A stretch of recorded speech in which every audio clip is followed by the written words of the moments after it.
हम लोग का पहला नंबर क्वेश्चन दिया गया, किस पीएच मान वाला विलयन सबसे अधिक अम्लीय होगा। तो अम्लीय कौन सबसे अधिक होगा, जिसका पीएच मान जो 7 से कम हो और सबसे कम हो वह सबसे अधिक अम्लीय होगा। ऑप्शन नंबर ए में देगा 1, ऑप्शन नंबर बी में देगा 2, ऑप्शन नंबर सी में देगा 3, ऑप्शन नंबर डी में देगा 4। तो सबसे अधिक अम्लीय कौन होगा, तो सबसे अधिक अम्लीय होगा वो होगा ऑप्शन नंबर ए, 1 हो जाएगा, क्योंकि सबसे कम 1 है और जिसका जो जो कम होता है वो सबसे ज़्यादा अम्लीय होता है। इसका जो राइट आंसर हो जाएगा वो हो जाएगा option number A. Play list में आप जाके देख सकते हो, वहाँ पे पढ़ाया गया आम्ल, लवण और क्षार पढ़ाया गया अच्छा से, तो आप जाकर वहाँ पे समझ सकते हैं। हम लोग के दूसरा नंबर क्वेश्चन दिएगा, दांतों को साफ करने के लिए दंत मंजन टूथपेस्ट प्राय होता है। जो हम लोग साफ करते हैं दांतों को, जो कोलगेट का यूज करते हैं वो क्या होता है। ऑप्शन नंबर ए में देगा क्षारीय होता है, ऑप्शन नंबर बी में देगा अम्लीय, ऑप्शन नंबर सी में देगा लवण युक्त और ऑप्शन नंबर डी में देगा इनमें से कोई नहीं। जो दांतों को साफ करने के लिए जो हम टूथपेस्ट का जो उपयोग करते हैं वह होता है क्षारीय होता है। इसका राइट आंसर हो जाएगा ऑप्शन नंबर ए हो जाएगा। हम लोग के अगला क्वेश्चन तीसरा नंबर क्वेश्चन दिया गया, शुद्ध जल का पीएच मान होता है। जो शुद्ध जल का जो पीएच मान होता है वह क्या होता है। ऑप्शन नंबर ए में देगा 6, ऑप्शन नंबर बी में देगा 7, ऑप्शन नंबर सी में देगा 8, ऑप्शन नंबर डी में देगा 9। जो शुद्ध जल का जो पीएच मान होता है वह होता है 7। इसका राइट आंसर हो जाएगा ऑप्शन नंबर बी।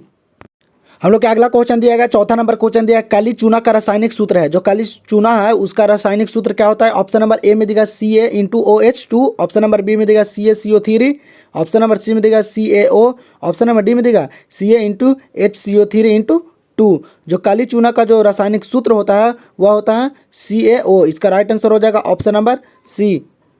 हम लोग का नेक्स्ट क्वेश्चन दिया गया, दही में कौन सा अम्ल है। जो दही में अम्ल पाया जाता है वह कौन सा अम्ल पाया जाता है। ऑप्शन नंबर ए में दिया गया है टार्टारिक अम्ल, ऑप्शन नंबर बी में देगा फार्मिक अम्ल, ऑप्शन नंबर सी में देगा है लैक्टिक अम्ल, ऑप्शन नंबर डी में देगा एसिटिक अम्ल। जो दही में जो अम्ल पाया जाता है वह पाया जाता है लैक्टिक अम्ल। इसका राइट आंसर हो जाएगा ऑप्शन नंबर सी। हम लोग का छठा नंबर क्वेश्चन दिएगा, जल में घुलनशील भस्म कहलाता है। जो जल में घुलनशील भस्म कहलाता है वह क्या कहलाता है। ऑप्शन नंबर ए में देगा अम्ल, ऑप्शन नंबर बी में देगा क्षार, ऑप्शन नंबर सी में देगा लवण, ऑप्शन नंबर डी में देगा इनमें से कोई नहीं। जो जल में घुलनशील जो भस्म कहलाता है वह कहलाता है क्षार कहलाता है। इसका राइट आंसर हो जाएगा ऑप्शन नंबर बी हो जाएगा। हम लोग का अगला क्वेश्चन दिया गया, सातवां नंबर क्वेश्चन दिया गया, लौंग तेल किस प्रकार का सूचक है। लौंग तेल है वह किस प्रकार का सूचक है। ऑप्शन नंबर ए में देगा प्राकृतिक, ऑप्शन नंबर बी में देगा संश्लेषित, ऑप्शन नंबर सी में देगा गंधीय, ऑप्शन नंबर डी में देगा इनमें से कोई नहीं। जो लौंग तेल है वह गंधीय सूचक है। इसका राइट आंसर हो जाएगा ऑप्शन नंबर सी। हम लोग का नेक्स्ट क्वेश्चन देगा, हमारे शरीर में पीएच कितने परास के बीच कार्य करता है। जो हमारे शरीर में जो पीएच होता है वह कितने परास के बीच कार्य करता है। ऑप्शन नंबर ए में देगा 6.0 से 6.8, ऑप्शन नंबर बी में देगा 7.0 से 7.8, ऑप्शन नंबर सी में देगा 2.1 से 3.8, ऑप्शन नंबर डी में देगा 5.1 से 5.8। जो हमारे शरीर में जो पीएच परास जो कार्य करता है वह करता है 7.0 से 7.8 के बीच कार्य करता है। इसका राइट आंसर हो जाएगा ऑप्शन नंबर बी। हम लोग का 9वां नंबर क्वेश्चन दिया, बेकिंग पाउडर का अनुसूत्र क्या है। जो बेकिंग पाउडर का जो सूत्र होता है वह क्या होता है। ऑप्शन नंबर ए में देगा N2CO3, ऑप्शन नंबर बी में देगा CaCO3, ऑप्शन नंबर सी में देगा NHCO3, ऑप्शन नंबर डी में देगा NaNO3। जो बेकिंग पाउडर का जो अनुसूत्र होता है वह होता है NaHCO3। इसका राइट आंसर हो जाएगा ऑप्शन नंबर सी। जितना भी हम सूत्र बता रहे हैं यहाँ पे ऑब्जेक्टिव करवा रहे हैं जितना भी सूत्र का, वो बहुत ही BBI क्वेश्चन है बिहार बोर्ड मैट्रिक परीक्षा के लिए, तो आप इस सूत्र को याद कर लें, कॉपी में नोट कर लें। हम लोग का 10 नंबर क्वेश्चन देगा, अमोनिया क्लोराइड का जलीय विलयन होता है। जो अमोनिया क्लोराइड का जो जलीय विलयन होता है वह क्या होता है। ऑप्शन नंबर ए में देगा अम्लीय, ऑप्शन नंबर बी में देगा उदासीन, ऑप्शन नंबर सी में देगा क्षारीय, ऑप्शन नंबर डी में देगा इनमें से कोई नहीं। जो अमोनिया क्लोराइड का जो जलीय विलयन होता है वह होता है अम्लीय होता है। इसका राइट आंसर हो जाएगा ऑप्शन नंबर ए। तो हम लोग का 11 नंबर क्वेश्चन दिया गया है, निम्नलिखित में से पीएच का कौन सा मान क्षारक विलयन का मान देता है। तो कौन सा मान है जो क्षारक विलयन का मान देता है। तो हम बता चुके हैं कि जो 7 से कम होता है वह अम्लीय होता है और जो 7 से अधिक होता है वह क्षारीय होता है, जो 7 पे होता है वो उदासीन होता है। तो यहाँ पे क्षारक विलयन पूछ रहा है। तो यहाँ पे देखिए ऑप्शन नंबर ए में देगा 2, ऑप्शन नंबर बी में देगा 7, ऑप्शन नंबर सी में देगा 6, ऑप्शन नंबर डी में देगा 13। तो यहाँ पे 2 दिया गया है तो ये तो अम्लीय हो जाएगा, और यहाँ पे 7 दिया गया 7 तो उदासीन पे हो जाएगा, और यहाँ पे 6 दिया गया है 6 है वो भी क्या हो जाएगा 7 से कम है वो भी अम्लीय हो जाएगा। यहाँ पे ऑप्शन नंबर डी में देगा 13 क्या हो जाएगा एक क्षारीय विलयन देता है। इसका राइट आंसर हो जाएगा ऑप्शन नंबर डी हो जाएगा। यहाँ पे 12 नंबर क्वेश्चन दिया जिप्सम का रासायनिक सूत्र है। जो जिप्सम का रासायनिक सूत्र होता है वह क्या होता है, वीवीआई क्वेश्चन है। यहाँ पे ऑप्शन नंबर ए में देगा NaHO3H2O, ऑप्शन नंबर बी में देगा COSO4 into 2H2O, option number C में देगा CaSO4 into half H2O, option number D में देगा NaCl। जो जिप्सम का रासायनिक सूत्र होता है वह होता है CaSO4 इंटू 2H2O। इसका राइट आंसर हो जाएगा ऑप्शन नंबर बी। हम लोग के 13 नंबर क्वेश्चन देगा बेकिंग सोडा का रासायनिक नाम है। जो बेकिंग सोडा का रासायनिक नाम है वह क्या है, ऑप्शन नंबर ए में देगा sodium carbonate, option number B में देगा sodium hydrogen carbonate, option number C में देगा calcium carbonate, option number D में देगा कैल्शियम हाइड्रोजन कार्बोनेट।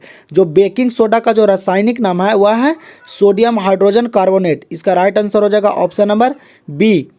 हम लोग का अगला क्वेश्चन दिया गया है प्लास्टर ऑफ पेरिस का रासायनिक सूत्र है। जो प्लास्टर ऑफ पेरिस का रासायनिक सूत्र है वह क्या है, प्लास्टर ऑफ पेरिस का उपयोग होता है जो प्लास्टरा करने में, जो हड्डी टूटी हुई हड्डियों को प्लास्टरा करने में। जो प्लास्टर ऑफ पेरिस का रासायनिक सूत्र है वह क्या है, ऑप्शन नंबर ए में देगा CaSO4 into 2H2O, option number B में देगा CaSO4 into half H2O, option number C में देगा Na2CO3 into 10H2O, option number D में देगा इनमें से कोई नहीं। जो प्लास्टर ऑफ पेरिस का जो रासायनिक सूत्र होता है वह होता है CaSO4 इंटू हाफ H2O। इसका राइट आंसर हो जाएगा ऑप्शन नंबर बी। हम लोग के 15 नंबर क्वेश्चन दिया गया धोने का सोडा का रासायनिक सूत्र है। जो धोने वाला सोडा होता है उसका रासायनिक सूत्र क्या होता है, ऑप्शन नंबर ए में देगा Na2CO3 into 10H2O, option number B में देगा Na2CO into H2O, option number C में देगा NaCO3 into 10H2O, option number D में देगा NaCO4 इंटू 10H2O। जो धोने वाला सोडा का जो रासायनिक सूत्र होता है वह होता है Na2CO3 इंटू 10H2O। इसका राइट आंसर हो जाएगा ऑप्शन नंबर ए।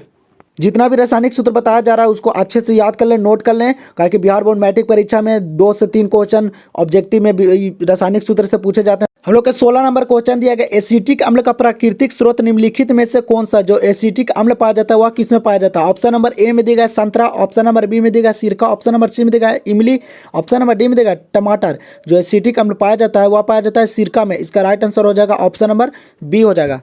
हम लोग के 17 नंबर क्वेश्चन देगा टार्टारिक अम्ल इनमें से किस में पाया जाता है। जो टार्टारिक अम्ल पाया जाता है वह किस में पाया जाता है, ऑप्शन नंबर ए में देगा टमाटर में, ऑप्शन नंबर बी में देगा इमली में, ऑप्शन नंबर सी में देगा दही में, ऑप्शन नंबर डी में देगा सिरका में। जो टार्टारिक अम्ल पाया जाता है वह पाया जाता है इमली में। इसका राइट आंसर हो जाएगा ऑप्शन नंबर बी। हम लोग के 18 नंबर क्वेश्चन दिया गया निम्नलिखित में से कौन सा बुझा हुआ चूना है। बुझा हुआ चूना का रासायनिक सूत्र क्या होता है, ऑप्शन नंबर ए में देगा CaO, ऑप्शन नंबर बी में देगा Ca into OH2, option number C में देगा CaCO3, ऑप्शन नंबर डी में देगा Ca। जो बुझा हुआ चूना का जो रासायनिक सूत्र है और इसमें जो बुझा हुआ चूना है वो हो जाएगा option number B Ca into OH2 हो जाएगा। इसका right answer option number B. हम लोग का नेक्स्ट क्वेश्चन दिया गया 19 नंबर क्वेश्चन दिया गया बैटरी का अम्ल है। जो बैटरी में अम्ल पाया जाता है वह कौन सा अम्ल पाया जाता है, ऑप्शन नंबर ए में देगा सांद्र HCl, ऑप्शन नंबर बी में देगा सांद्र HNO3, ऑप्शन नंबर सी में देगा सांद्र H2SO4, ऑप्शन नंबर डी में देगा इनमें से कोई नहीं। जो बैटरी का जो अम्ल है वो हो जाएगा सांद्र H2SO4, जो ऑप्शन नंबर सी दिया गया। इसका राइट आंसर हो जाएगा ऑप्शन नंबर सी। अगर आप इस चैनल पर नए हो तो चैनल को जाकर सब्सक्राइब कर लीजिए, बेल आइकन को दबा दीजिए। अगर वीडियो अच्छा लगे तो वीडियो को लाइक कीजिएगा। अनोखा क्लास को जल्दी से जाकर सब्सक्राइब कर लें। यहाँ पे ऑल सब्जेक्ट की ऑब्जेक्टिव की तैयारी कराई जाती है बिहार बोर्ड मैट्रिक परीक्षा की। तो चलिए हम लोग मिलते हैं नेक्स्ट वीडियो में।